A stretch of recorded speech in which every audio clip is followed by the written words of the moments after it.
Pourquoi les salaires réels augmentent-ils plus vite que la productivité en France depuis la crise de 2008?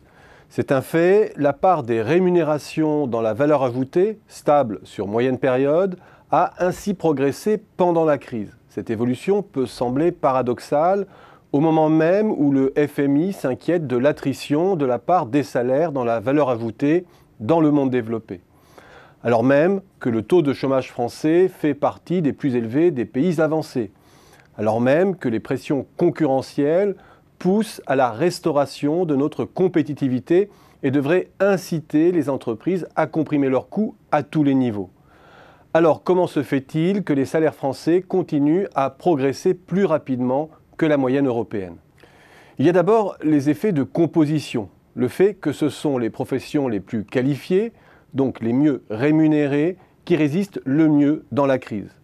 Cet effet est certainement moins marqué dans les pays qui ont mieux réussi le déversement sur les petits jobs durant la crise.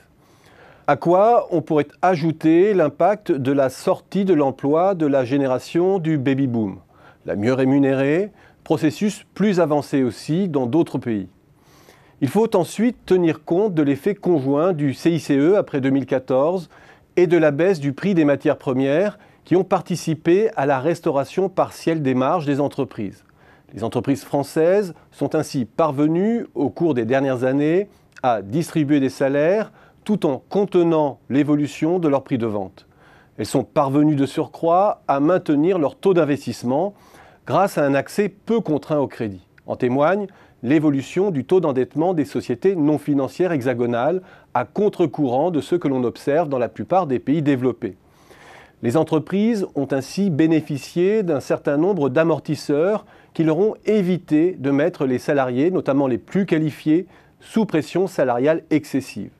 Et en définitive, en dépit de l'équation compliquée de la crise, de la montée de l'endettement, on constate que si le taux de marge n'a toujours pas restauré ses niveaux d'avant-crise, le taux d'épargne des entreprises, c'est-à-dire la part de l'autofinancement rapporté à la valeur ajoutée, a atteint, lui, des niveaux records.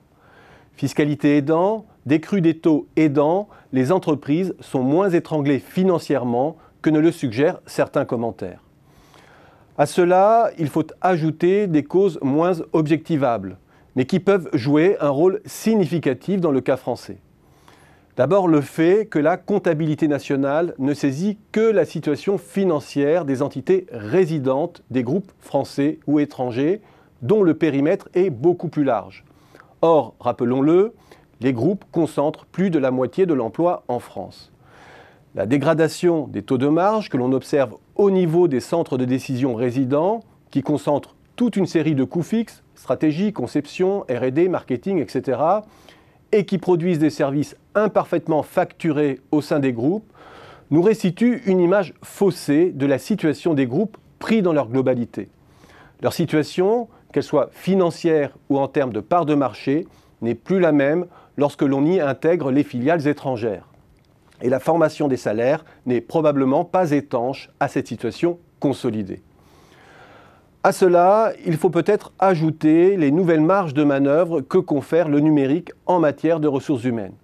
La montée en puissance de l'auto-entrepreneuriat sur la période est une façon de s'adjoindre du travail sur des bases de rémunération dégradées. C'est un nouvel élément de souplesse non comptabilisé dans les salaires qui permet de préserver aussi les conditions du noyau dur de l'emploi que l'entreprise souhaite fidéliser. Bref, tout ne relève pas des rigidités dans la relative résistance des salaires en France.